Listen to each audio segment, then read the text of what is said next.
School life মানে আজকে half কালকে মাপ পরশু বাপরে বাপ। স্কুল লাইফ মানে বিরক্তিকর সাদা শার্ট আর সেলাই করা কালো প্যান্ট। স্কুল লাইফ মানে ব্যাগ ভর্তি মিথ্যা কথা। স্যার বাড়ির কাজ করছি কিন্তু খাতাটা ভুলে রেখেই আসছি। স্যার বিশ্বাস করেন গতকাল আমার পেটে ব্যথা ছিল তাই স্কুলে আসতে পারিনি। সত্যি স্যার এটা আমার অভিভাবকের সাইন। স্কুল লাইফ মানে একদল হারামি বন্ধু। তখন প্রেম মানে বুঝতাম A+S। আর এই কাহিনী আমার হারামি বন্ধুরা শুনলে আমার অবস্থা শেষ।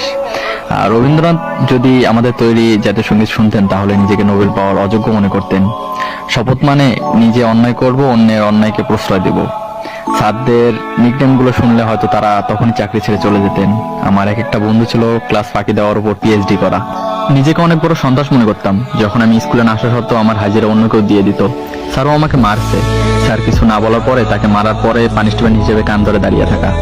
স্কুল লাইফ মানে নিজের ইচ্ছের বাইরে ঘন্টার পর ঘন্টা ক্লাসরুমে বসে থাকা। তখন প্রতিটা শুক্রবারকে ঈদ মনে হতো, আর এখন প্রতিটা দিনকে শুক্রবার মনে হয়, কিন্তু আগের মতো সেই ফিলিংসটা আর আসে না।